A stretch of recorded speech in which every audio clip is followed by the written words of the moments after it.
Well, good afternoon, everyone. Good evening, I suppose. It is, in fact, after 5 p.m. That snuck up on me. April Marie here, filling in today, tomorrow, and Monday through Wednesday of next week. Basically, you guys are getting 8 hours of 1819 today and tomorrow. Brian Dawson in before me for Andrew. He will be back again tomorrow as well. As always, you can, if you miss all or part of a program, you can catch them on the podcast on the Talk 99.5 website, which is this talk995.com. You can catch the videos on the YouTube. We live stream now, have been for a minute, so you can check us out there and watch the program if you are so inclined. Linda Lou phone on the phone lines. Hey there.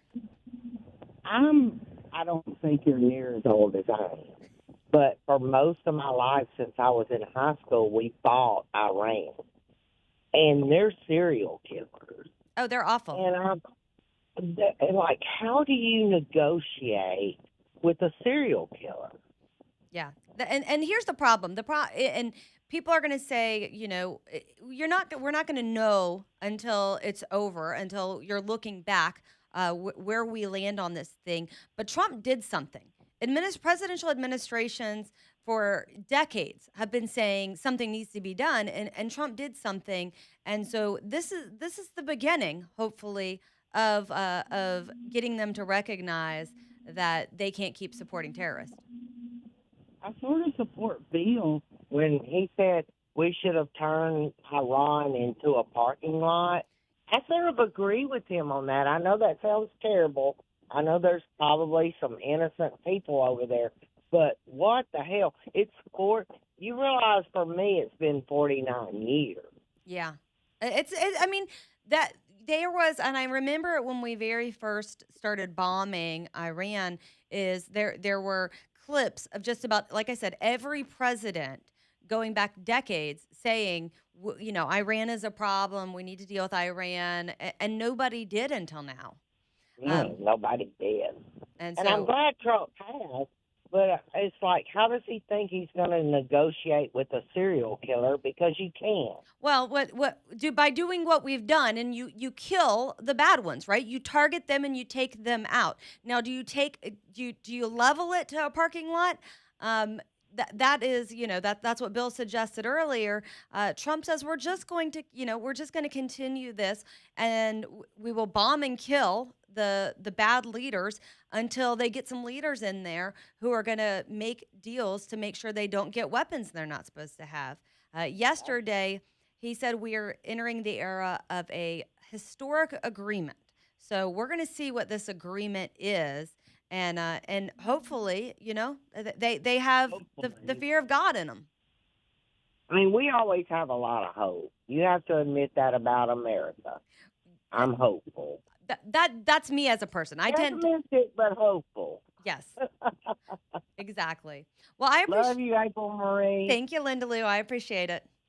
Bye. Bye. All right. So we've got yeah, I the Senate, by the way.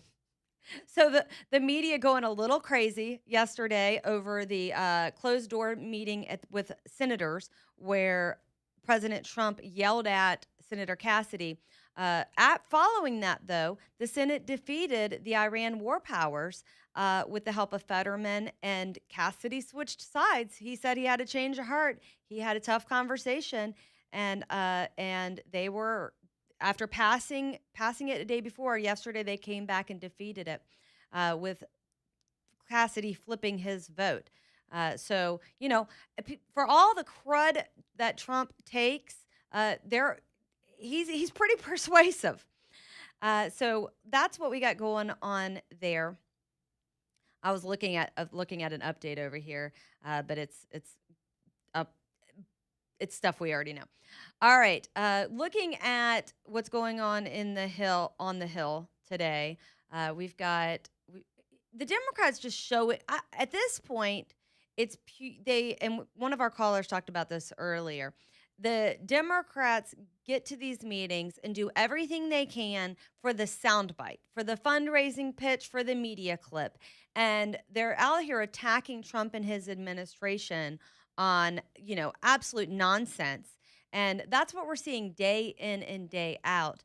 At this point, I think and what we're going to find following Tuesday is are going to be Democrats running from what is happening within their own party because they have to, because Americans aren't going to stand for this nonsense. One thing, speaking of 9/11, and so one of these candidates was defending the terrorist of 9/11. One thing that happens when the U.S. is under attack, literally or even metaphorically, is we have a tendency to come together. We have a tendency to, whether it's a natural disaster or whether it's an attack like that, we come together as a nation and are stronger together that way. And so I'm hoping that everything that happened and everything that the left has on the ballot, that they come and they push themselves out of this, ridiculously socialist, progressive, communist nonsense and back to a little bit more mainstream. I feel like if we're looking at on the right, we tend to take care of our own. We will call an extremist an extremist. We will call, again, back to that. If you're calling everybody a racist, it loses the weight of what an actual racist is. But we will call out our racists. Unlike the SPLC, which will fund them, we will call them out. We will seek to fight them. I have no problem when someone goes after Israel, from the right side, that calling them out. I have no problem, saying something is vile when something is vile. Heck, I sometimes on this program or on 99.5 on this station get people go, oh, you're talking about something Trump did that you don't like. We don't do that. No, we do that. We have to do that because that's what separates us from the left. They embrace their crazies. They embrace the bad stuff. They embrace whatever the message is. There are times in which I go, probably shouldn't have said that. Probably shouldn't have posted that.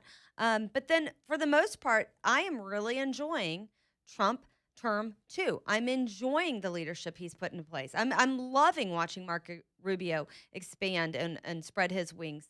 Hegseth, who had the hardest time with confirmation, some people weren't even sure he was going to make it through confirmation or make it to confirmation, has turned out to be incredible for military recruitment, for military action, for strengthening the military, for restoring confidence in our troops and in our country and in our strength. I love that. I love what I'm seeing. Reports coming out now. Okay, we ran into this in our own primary, runoff. The what a small group of people can do. New York City, just 11% voted in Tuesday's election. Guess what? You stay home, you get crazies. That is happening around the country. This voter apathy, we gotta overcome it. We gotta overcome it ourselves. Even here in Alabama, I did a story shortly after the election of Democrats turning out in ways and numbers that they haven't ever before, in places they haven't ever before, in conservative strongholds. Democrats, doubling their turnout. We have got to make sure that we're not apathetic leading into the November elections. Speaking of which, I am hoping, I'm pretty sure John Wall and Brittany will, his lovely fiance, will make it before the end of today's program. All right, we're going to take a quick break. When we come back, we will continue with today's top headlines. You're listening to April Marie, filling in for Leland.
Well, good evening, everyone.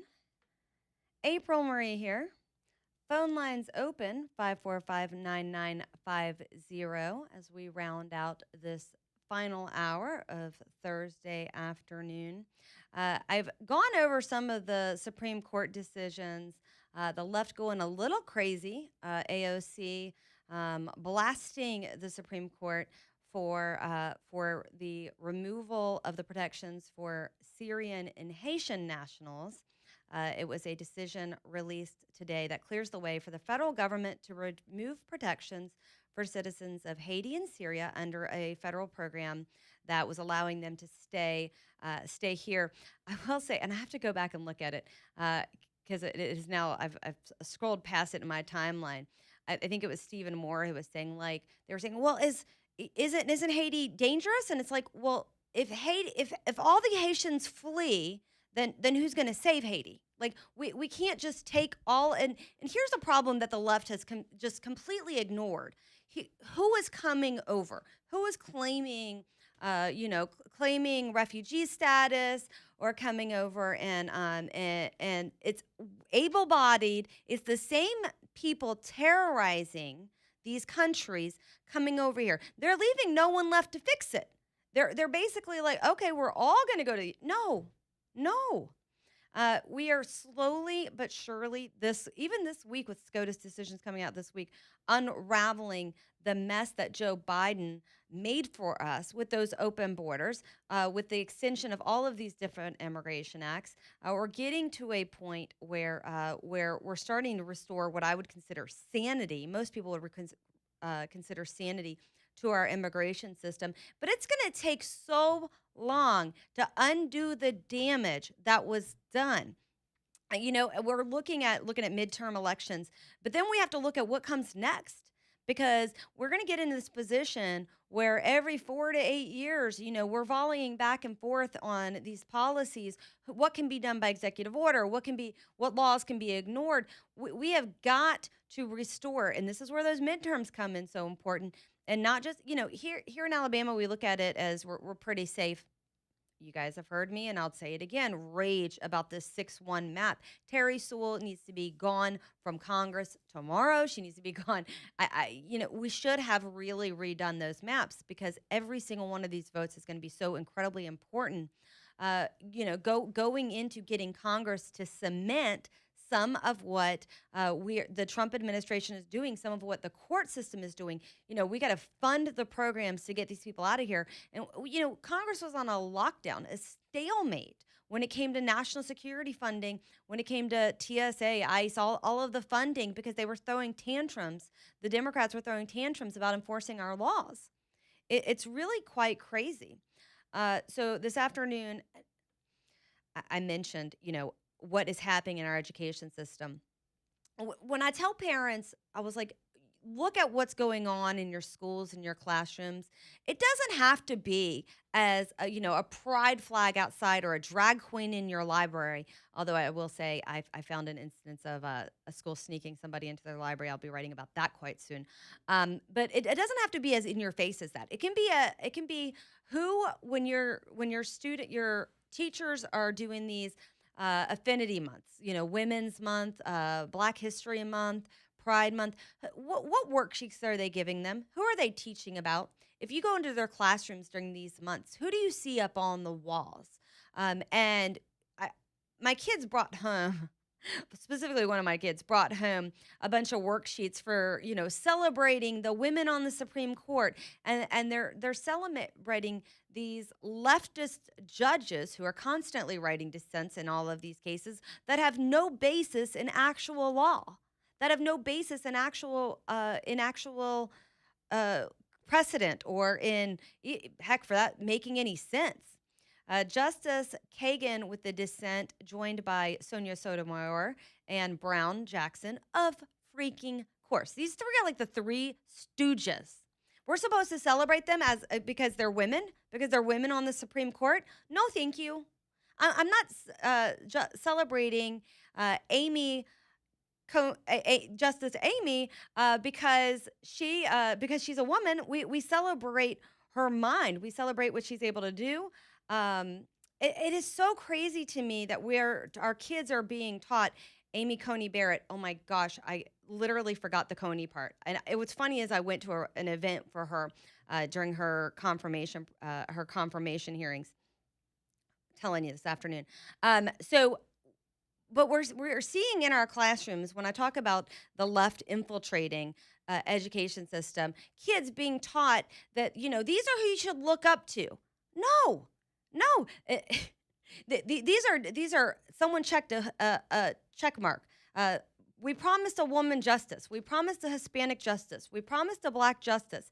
These aren't the best of the candidates we had, but that's who we're stuck with, and we're looking at these constantly. Every single opinion now, you're going to find these three with the dissent, um, and it's a gut wrenching one too.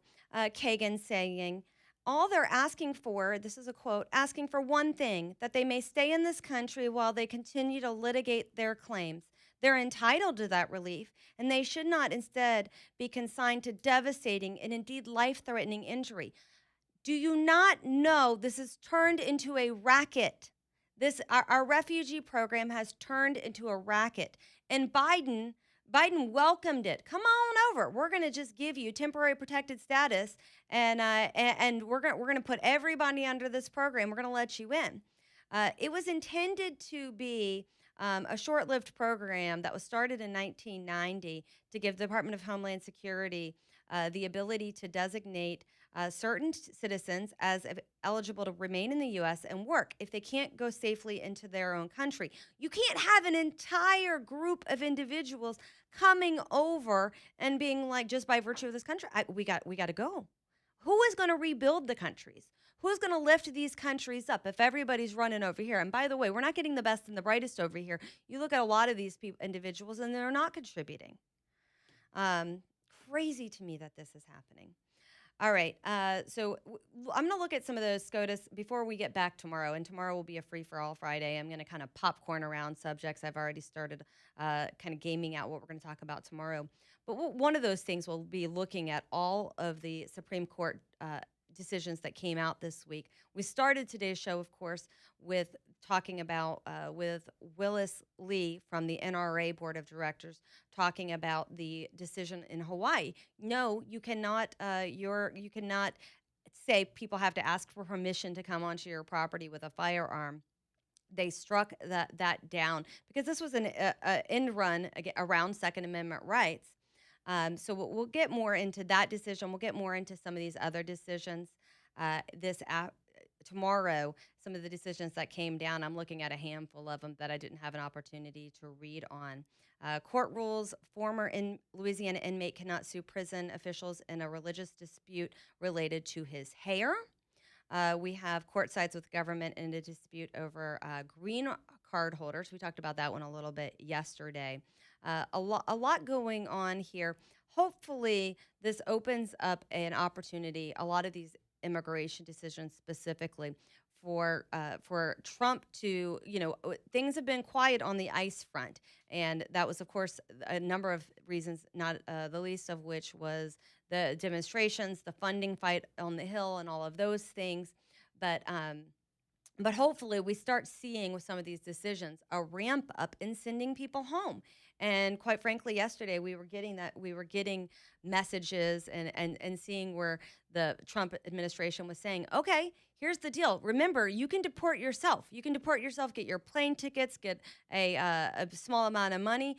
We got an app for you to do it on and everything. Go ahead, because if you don't, we're coming after you.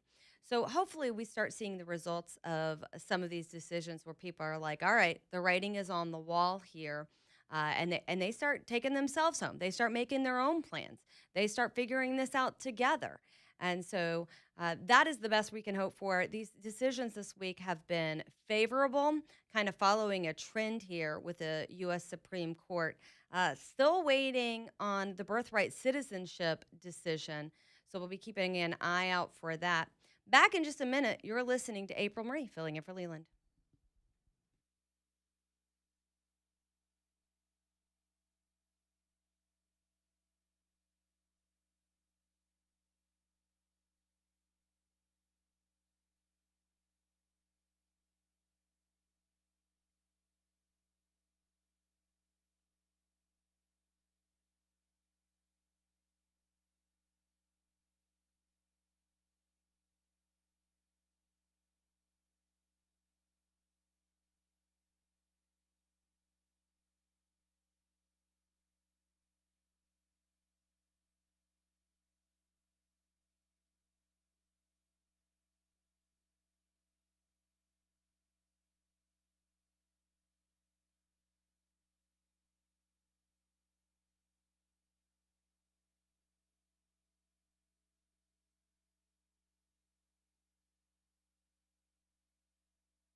Well, good evening, everyone. April Marie here, filling in for Leland. Uh, Ran down and got John Wall. Brittany is not here. I've been teasing her that she was going to be here all afternoon, and she stood me up. We'll get with her later on that one. But John is here, I was which gonna is say, you got the worst half. I was gonna say some consolation prize, just you. Just the nominee for lieutenant governor. That's all. Dadgummit. Hey, look, I will agree that in the broad scheme of things, she would be better to have than me. Hold on, Charlie. Do we get a Charlie appearance or anything here? Oh, she has Charlie. Not only is she not here, Look, she look. doesn't. Okay, for those who didn't see it, and I think I might have embedded the video on my. I don't think I did actually because I wasn't sure of the source. But during your speech on election night, their stuffed Charlie made an appearance. No, that's right. For those of the listeners who don't know, there was my opponent had a AI raccoon. An AI raccoon that was saying negative things about me. Was that the point in the election in which you were like, I clearly have this? That was the point in the election when I realized that we have lost adult respect in our society and we have degraded to childishness. Yeah, it was a little. It was so funny because Jeff Poor sends the link to this. And I'm like, that's the most ridiculous thing I've ever seen. Do we know who made that? And he's like, look at the disclaimer. Mm-hmm. And I was like, no, that didn't happen in real life. Okay, so if you look right there, turn your chair and look right there. You Then guys want people to see me? We're on YouTube Live. Well, I thought we were on radio. I have a face for radio. Hey, look, okay. There was. I look at Noah's like, She takes hold it on. out of the frame. Yeah, you were definitely in that last room. But no, it's so funny because I was like, okay, well, this cycle has gone a little sideways in a number of our primaries, but that was when the lieutenant governor's race we could officially say. I thought Nehemiah. Okay, so back up here. The arguments against you winning the primary. Let's go through them one at a time. One is your legal name is Nehemiah. First name. That's right. That is atrocious. We can't have that. It's Horrible. a biblical name that your mother gave you, and therefore you should never hold office. Look, I said on this one I've had a lot of fun with it because I'm like, first of all, if your name was Nehemiah, you would probably go by also John go too. by But no. More importantly, it's a good name. It's a beautiful a lot name. of respect, biblical name. Great guy. If you read the biblical account, he built the wall. Yeah. And I've told a lot of people that Donald Trump would have loved him. There you go. That's he got so the wall funny. done in like 51 days, whatever. But no. I mean, look, it's so once again childish because, and this isn't about me. I hate to rat out my other guys because I really don't think it's a negative. Though, like Barry Moore's first name is Felix. Yeah. Andrew Sherrill's first name is Justin. I didn't realize this. There's a lot of this happening around our state. Yeah. Look, I looked up the stats because obviously it got personal at that point, right? But Right. Between a quarter and a third of people, go by a nickname or by their middle name. Like it's not unusual. It's not a negative. There's nothing wrong with it. And just the fact that we have somebody in the political process, a sitting Secretary of State, Right. making fun of people for their first name. I mean, it's just It just what politics has gotten to. It was pretty silly. We do have to say the voters weren't swayed. As a matter of fact, you got more votes than any other candidate. Yeah. And it's so funny because I couldn't reach. There was no statement or anything on election night before the video was posted. Before I found the video, and so I was reaching out to you. You were a little busy. But as I was watching the results came in, I saw where you took that lead and was the biggest vote getter. Yeah, on the entire night. And look, it's incredibly humbling for me because I really am just a farm boy. I'm nothing special, but I care about the state. Right. And I love the people of the state. And I wanted to run this race the right way. I didn't want to get down in the gutter. I didn't want to get into the nasty mudslinging and negativity and I didn't. And I wanted And you didn't have to. I didn't have to. And I talked about what I wanted to do for the people of the state. What you have done, what you did as the party chair, right. what you have done on the library board, what you would do in terms of tax reform. That's right. And that's what the people wanted to hear. Yeah. And look, it's a recipe for all those people out there, and I encourage grassroots people to run. Yeah. Like we absolutely. need more grassroots candidates. I encourage them to run and know that you can win the right way. I didn't get the Montgomery PAC support. I didn't get the establishment support. I ran the good old-fashioned way, the grassroots way.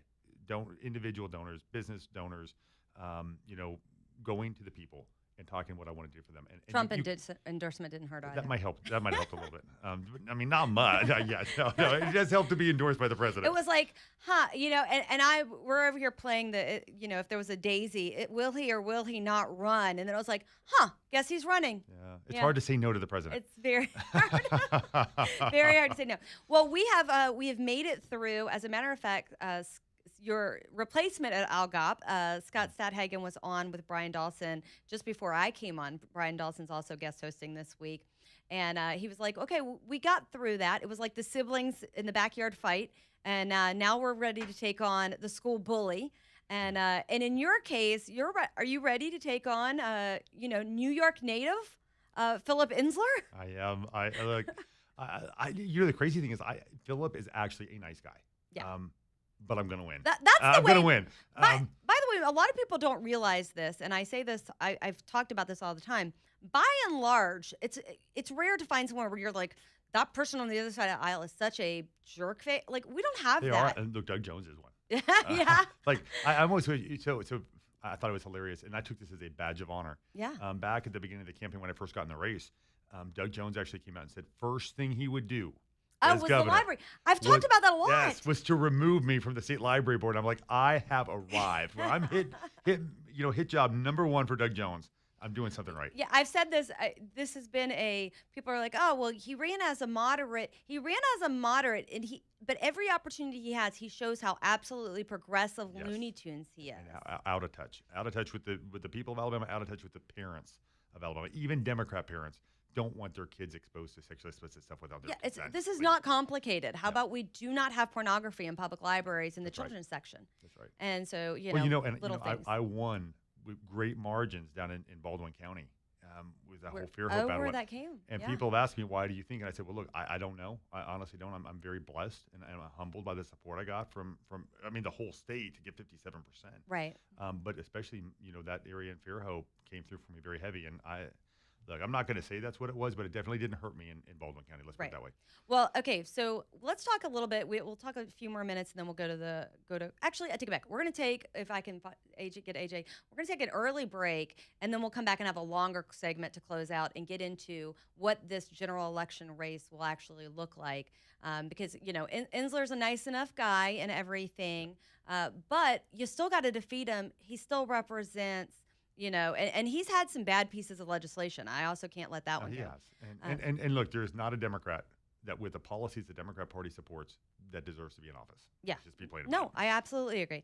All right, we're going to take a quick break. When we come back, we'll continue with John Wall, the Republican nominee for Lieutenant Governor for Alabama. Back in a second.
Well, good afternoon, everyone. Good evening, I suppose. We talked ourselves right towards the end of the show here. John Wall in studio with me, Republican nominee for the office of Lieutenant Governor. I did. I did. Coming in hot right as the show closes out. We were talking, we're in general election time. And so, I'll ask you this because you're coming out of being the chairman of the party. Were you surprised by the increase in voter turnout numbers? Because it's something I reported on where their get out the vote efforts. They were able to really strengthen some places and counties, even Huntsville area, Madison County, where they were able to get out more votes. Yeah, the Democrat Party, yeah. The Democrat Party. Well, I mean, look, 100%. But remember, we're in the middle of a midterm. This is a midterm election. Traditionally, a lot of our voters are more content because they're seeing they like what they have coming out of the White House, right? So they're content with the status quo. They're content with the party as is. I think you'll see those numbers shift back into Republican favor in the general election because even though they're content, they're not content with letting Democrats in. Yeah. They're content with which Republican. They're going to show up because they're like, no more Doug Jones. That's right. We've learned our lesson here. That's right. I mean, look, and I'm not trying to say anything about, what this cycle is going to look like. This is going to be a very hard cycle for Republicans. Traditionally, midterm elections with go well for the opposition party. And I think that's something, here in Alabama, we've got to remain vigilant. The Republican Party here, I was already ramping up for it when I exited as party chairman. I was already getting ready for a very hard cycle. And I encourage everyone, look, values matter. And absolutely it is do. important to go vote. In primaries too, I always say don't let your voice be heard unless you're voting for the wrong person and then stay home. Fair. But no, they matter, and this November is going to be critical, especially in areas like Greater Jefferson County. There's some congressional, state house districts here, state senate districts that could be on the bubble. Areas in Madison County, Mobile. This is definitely going to be a hard-fought election cycle, and fasten your seatbelt. It really is going to be. Okay, so I mentioned, Philip Insler, which is who you're gonna face. He has made it a habit of going after the Second Amendment rights. He carried the Glock switch bill. He carried the red flag 1-year protective order bill. He has made it and like year after year carrying anti-Second Amendment legislation. This isn't the kind of person Alabama typically goes for. No, look, and I really don't think they're going to. But I think this highlights a great point. I mean, whether it's your Second Amendment rights, whether it's your First Amendment rights, whether it's protecting your children from woke policies, look, there is a clear difference in the Republican Party and the Democrat Party, and in Republican nominees versus the Democrat nominees.